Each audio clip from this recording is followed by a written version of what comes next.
बिस्मिल्लाहिर्रहमानिर्रहीम। Going to start with chapter number 2 that is alcohol. Alcohols की अगर हम बात करें तो सबसे पहले अल्कोहल हमारे पास आती है एथेनॉल।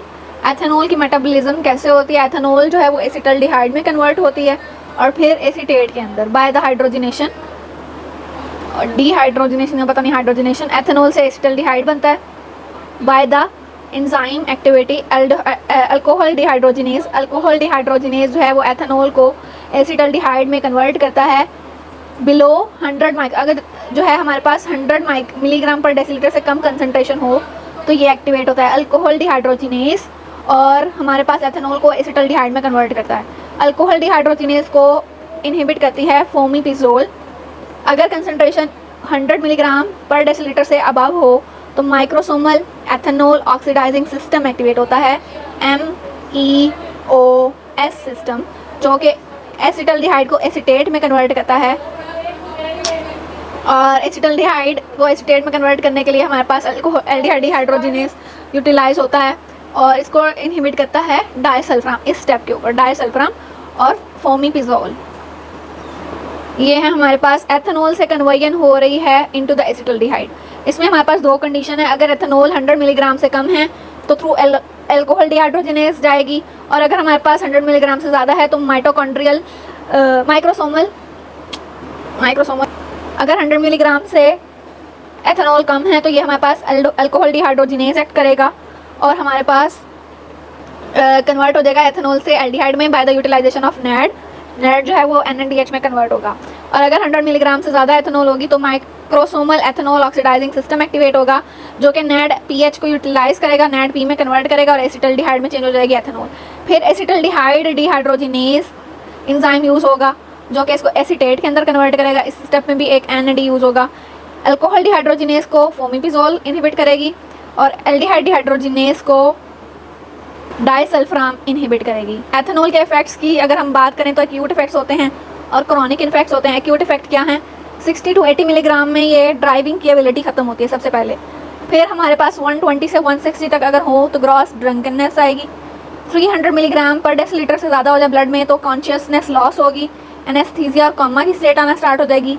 500 मिलीग्राम से ज़्यादा हो जाए तो लीथल है। अदर इफेक्ट्स क्या हैं? सेडेशन, इनहिबिशन लॉस, कोई भी काम ख़त्म करने की एबिलिटी ख़त्म हो जाएगी। Inhibition loss, impaired judgement and slurred speech. Slurred speech के अंदर अटक अटक के स्पीच आएगी।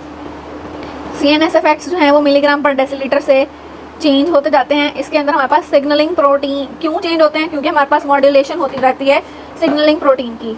हार्ट के ऊपर डिप्रेशन होती है, ब्लड वेसल की डायलेटेशन होती है और स्मूथ मसल की रिलैक्सेशन होती है। CNS के अंदर सिग्नलिंग प्रोटीन चेंज मॉड्यूलेशन होती है, उसके अंदर सिग्नलिंग प्रोटीन्स के चेंज की वजह से हार्ट के अंदर heart depression, blood vessel vasodilation and smooth muscle relaxation. Chronic effects क्या आते हैं? क्रॉनिकली अगर कोई भी बंदा अल्कोहल बार बार ले रहा है रोज़ ले रहा है तो टॉलरेंस आएगी। टॉलरेंस की वजह से CNS अडेप्ट कर जाएगा और फास्टर मेटाबॉलिज्म हो जाएगा। फैटी लिवर होगा। फैटी लिवर के अंदर हमारे पास इरिवर्सिबल हेपेटाइटिस हो जाता है। सिरोसिस, लिवर के अंदर हमारे पास सिरोसिस हो जाएगी और लिवर फेलियर में जाएगा। GIT के अंदर इरिटेशन, इन्फ्लेमेशन, ब्लीडिंग होगी।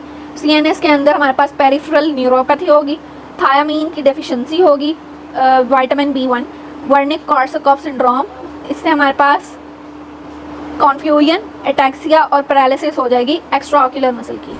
एंडोक्राइन इफेक्ट्स क्या आएंगे? गायनेकोमेस्टिया और टेस्टिकुलर एट्रोफी।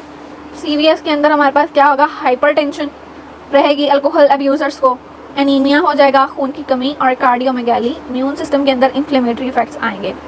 इसके बाद हमारे पास है fetal alcoholic syndrome. Fetal alcoholic syndrome क्या बताता है? अगर मदर जो है वो प्रेगनेंसी के अंदर अल्कोहल की यूटिलाइजेशन कर रही है तो ये हमारे पास फीटस के लिए टेराटोजेनिक है। अगर हमारे इसका जो यूज़ है वो हमारे पास एक निमोनिक बनाया हुआ मग, मेंटली रिटार्डेड माइक्रोकेफली होगी बच्चे के अंदर, अंडर डेवलप्ड मिड फेस और growth deficiency. Mental retardation, under developed mid face, microcephaly, growth deficiency होगी। एथेनॉल की एंटीडोट क्या है? एथेनॉल का यूज़ क्या है? एथेनॉल जो है वो मेथानॉल और इथाइलिन ग्लाइकोल पॉइजनिंग का एंटीडोट है। मेथानॉल पॉइजनिंग क्या है? मेथानॉल जो है वो भी दूसरी टाइप है अल्कोहल की जिसके अंदर सिंगल कार्बन होगी। मेथानॉल टॉक्सिक लेवल पे हमारे पास फॉर्मेट्स बना देता है जिसकी वजह से विजुअल डिस्टर्बेंसेस आती हैं, कोमा और सीजर्स होते हैं और डेथ हो जाती है ड्यू टू रेस्पिरेटरी फेलियर। फोमीपिज़ोल जो है वो यूज़ होगा इन द ट्रीटमेंट ऑफ मेथानॉल और इथाइलिन ग्लाइकोल। इनहिबिट कर देगा अल्कोहल डिहाइड्रोजिनेज को। फोमीपिज़ोल जो है वो यूज़ होगा इन द ट्रीटमेंट। ये हमारे पास इनहिबिट करेगा formation of toxic metabolites like formaldehyde और फॉर्मेट वगैरह। एफ से फोमिपिजोल, एफ से फॉर्मेल्डिहाइड और एफ से फॉर्मेट, इसके लिए निमोनिक याद हो जाएगा। इथाइलिन ग्लाइकोल पॉइजनिंग के अंदर हमारे पास टॉक्सिक एल्डिहाइड और ऑक्सलेट्स किडनी को डैमेज करते हैं, स्वेयर एसिडोसिस कराते हैं। ट्रीटमेंट क्या है हमारे पास एक्यूट एथेनॉल विड्रॉल का?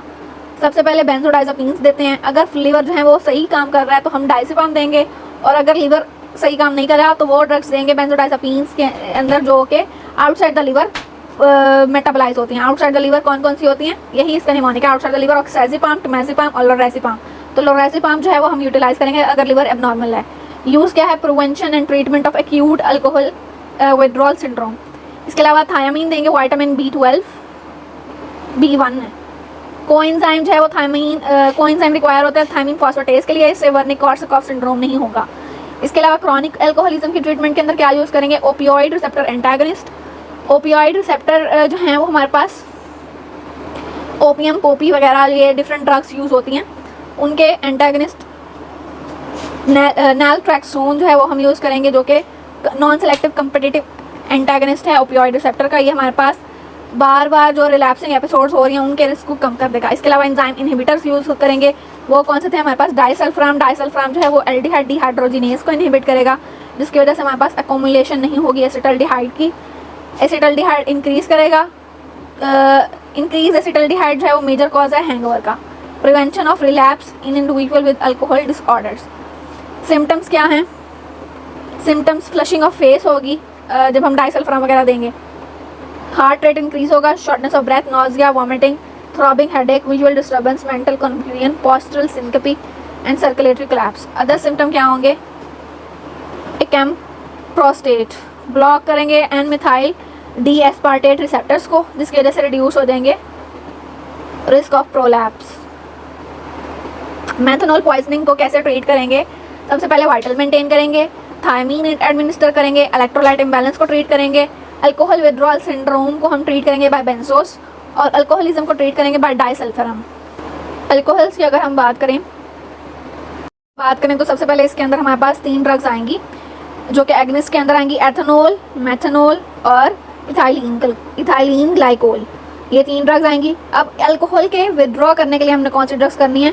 यूज़ बेंजोडाइज़ेपिन, कौन सी? डाइज़ेपाम, क्लोरडाइज़ेपोक्साइड, और एक विटामिन, कौन सा? Thiamine, vitamin B1। Alcohol dependency drug कौन सी हैं जो कि अल्कोहल की डिपेंडेंसी को ख़त्म करेंगी? ओपियोइड एंटागनिस्ट, नैलट्रैक्सोन, NMDA एंटागनिस्ट, कैम्प्रोसेट और एल्डिहाइड डिहाइड्रोजिनेज इनहिबिटर डाइसल्फरिन।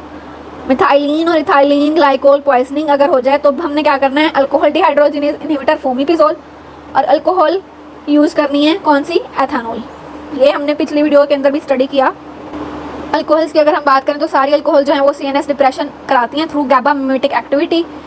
सबसे पहले हमारे पास आ जाती है इथाइलिन ग्लाइकोल, और सारी अल्कोहल जो है मेटाबॉलिक एसिडोसिस भी कराती हैं। कैसे? इथाइलिन ग्लाइकोल के ऊपर अल्कोहल डिहाइड्रोजिनेज एक्ट करेगा, वो ग्लाइकोएल्डिहाइड में कन्वर्ट होगी, उस पर एल्डिहाइड डिहाइड्रोजिनेज एक्ट करेगा, वो ग्लाइकोलिक एसिड में कन्वर्ट होगी और वहाँ से ऑक्सैलिक एसिड बनेगा। ऑक्सैलिक एसिड की वजह से यहाँ पे CNS डिप्रेशन होगी, मेटाबॉलिक एसिडोसिस होगी और नेफ्रोटॉक्सिसिटी होगी। सेकंड है हमारे पास मेथनॉल। मेथनॉल की अगर हम बात करें तो हमारे पास अल्कोहल डिहाइड्रोजिनेज एक्ट करेगा, ये फॉर्मेल्डिहाइड में कन्वर्ट होगी, एल्डिहाइड डिहाइड्रोजिनेज एक्ट करेगा, फॉर्मिक एसिड में कन्वर्ट होगी, ये रेस्पिरेटरी फेलियर कराएगी, एनाइन गैप मेटाबॉलिक एसिडोसिस कराएगी और ऑक्यूलर डैमेज कराएगी। मेथनॉल ऑक्यूलर डैमेज कराएगी, इथाइलिन ग्लाइकोल नेफ्रोटॉक्सिसिटी कराएगी। इसके बाद हमारे पास है एथेनॉल। एथेनॉल जो है उसकी अगर हम बात करें, एथेनॉल के ऊपर एक्ट करेगा अल्कोहल डिहाइड्रोजिनेज नंबर 1 एंजाइम, और ये हमारे पास साइटोप्लाज्मिक रिएक्शन होगा, ये कन्वर्ट होगा एसिटल्डिहाइड में, और फिर एसिटल्डिहाइड पे एसिटल्डिहाइड डिहाइड्रोजिनेज एक्ट करेगा, ये बनेगा एसिटिक एसिड में। ये हमारे पास क्या कराएगा? CNS डिप्रेशन, मेटाबॉलिक एसिडोसिस और एसिटल्डिहाइड की टॉक्सिसिटी। दो हमारे पास इस एंजाइम को ब्लॉक करने के लिए भी एक एंजाइम है एल्डिहाइड डिहाइड्रोजिनेज को डाइसल्फरिन, और अल्कोहल डिहाइड्रोजिनेज को ब्लॉक करने के लिए है फोमिपिजोल। अगर हमारे पास एसिटल्डिहाइड इंक्रीज हो रहा है तो हमारे पास हेडेक होगा, नॉजिया वॉमिटिंग होगी, हाइपोटेंशन होगी, और फोलेट के साथ अगर ये कंबाइन करेगा तो ये इनएक्टिवेट हो जाएगा, और थायमीन के साथ ये कंबाइन करेगा तो इसकी अवेलेबिलिटी कम हो जाएगी। क्रॉनिक अल्कोहलिज्म की अगर हम बात करें, ये तो हमने एक्यूट प्लाज्मा लेवल के अंदर जैसे जैसे हमारे पास इंक्रीज होगा लेवल, तो सोशेबिलिटी इंक्रीज होगी, गेट डिस्टर्बेंसेस आएंगी, रिएक्शन टाइम इंक्रीज कर जाएगा, एटैक्सिया यानी कि डिस्टर्ब मूवमेंट होंगी, इम्पेयर्ड मोटर और mental skill, impaired memory, comma death. Chronic alcoholism से जब बंदा 6-7 महीने लेता रहेगा अल्कोहल, सालों सालों लेता रहेगा अल्कोहल, तो क्या होगा? Hypoglycaemia, fatty liver, lipaemia, muscle wasting होगी और गाउट हो जाएगा, क्योंकि लैक्टेट जो है वो हमारे पास यूरेट के साथ कम्पीट करेगा फॉर एक्सक्रीशन। क्लिनिकल कोरिलेट क्या है? हमारे पास अल्कोहल जो है वो प्रेगनेंसी के अंदर यूज़ करेंगे तो फीटल अल्कोहल सिंड्रोम होगा, जिसको हमने मग से आगे किया, माइक्रोकेफली और क्या mid facial hypoplasia, growth restriction, और अगर हमारे पास CNS डिप्रेशन वगैरह होगी अगर ये बहुत ज़्यादा यूटिलाइज करें। नोट क्या है? ड्रग जो कि डाइसल्फाइम लाइक इफेक्ट रखेंगे, मेट्रोनिडाजोल यानी कि फ्लैजल और ग्रीजोफुल्विन, ये दोनों जो है वो डाइसल्फाइम लाइक इफेक्ट रखते हैं, एल्डिहाइड डिहाइड्रोजिनेज को ब्लॉक कर